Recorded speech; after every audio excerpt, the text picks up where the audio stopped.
वही होगा कि सिंहासन पर बैठाकर तिलक कर देना यह आवश्यक था। राजा युधिष्ठिर बहुत रोता था, बहुत पछताता था कि युद्ध करके हमने बड़ा बुरा किया, बड़ा पाप कमाया, हमने अपने बूढ़े पुराने सबको मरवा दिया, मार दिया, और हमारे लड़के भतीजे जो कोई थे ये सब भी उसी युद्ध में मारे गए। हम तो दोनों भाई भाई थे, भाई भाई में लड़कर ये दशा हो गई, हम ठूठ हो गए। अब हम क्या राज्य करें, जंगल जाकर तब करना अच्छा है।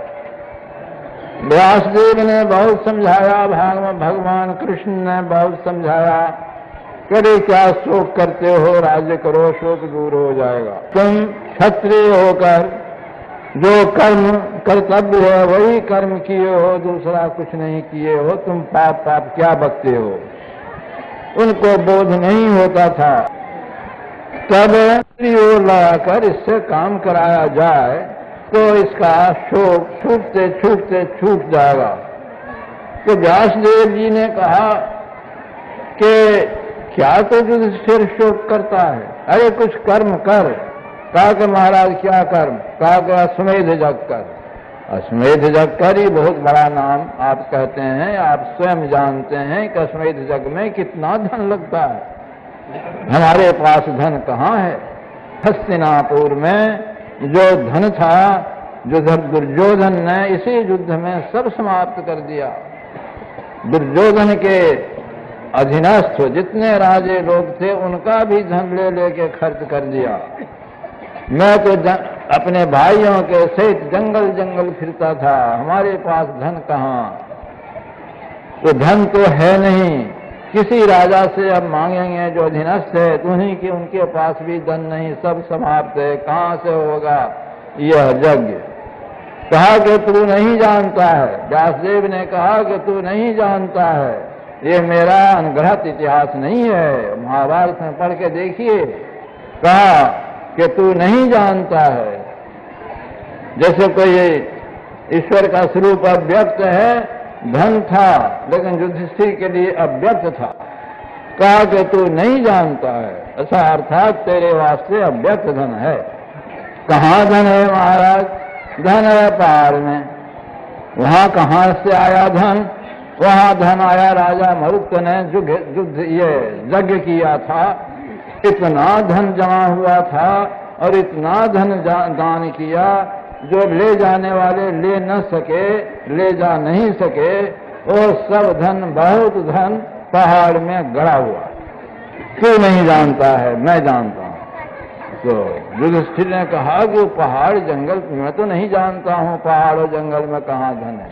तू नहीं जानता है, मैं जानता हूं। उस धन को जानता हूं, जहां धन का है सो जानता हूं, और जिस रास्ते से जिस अनुष्ठान को करते करते उस धन तक जाना चाहिए, उस धन तक की सब बातें मैं जानता हूं।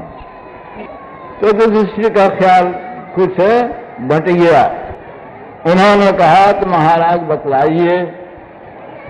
तो बतला दिया, स्थान बतला दिया, रास्ता बता दिया, अनुष्ठान बतला दिया, लेकिन वह धन युधिष्ठिर के लिए अव्यक्त था, ये मत भूलिएगा। बिल्कुल अव्यक्त था, न वह स्थान वह जानता था, न वह रास्ता जानता था, न उसके लिए अनुष्ठान जानता था, ये सब कुछ नहीं जानता था। वह धन उसके लिए अव्यक्त था। व्यासदेव ने कहा कि तू नहीं जानता है, मैं जानता हूं।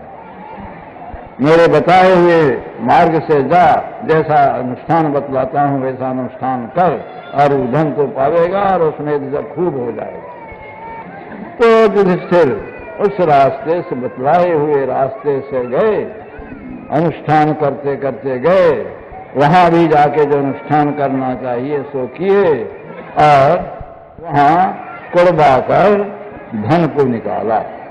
एक यह बात कि वहां कुड़वा भी दिया, पहाड़ में पत्थर और मिट्टी के नीचे वो धन गड़ गया था। राजा मरुत बहुत दिन हुआ था, युधिष्ठिर उनके पीछे बहुत पीछे हुए थे, धन पड़ा पड़ा पड़ा पड़ा, वह पत्थर और मिट्टी से बिल्कुल ढक गया था, उसको कोड़कर अपार धन निकाल दिया और ला करके जगह कर लिया। और व्यास देव जी का ख्याल ठीक हुआ, उनका ख्याल बट गया, शोक उनका दूर हो गया। और जब तक राज करना उनको प्रारब्ध में था, प्रारब्ध में भर राज भोग कर वह इस संसार को छोड़कर चले गए।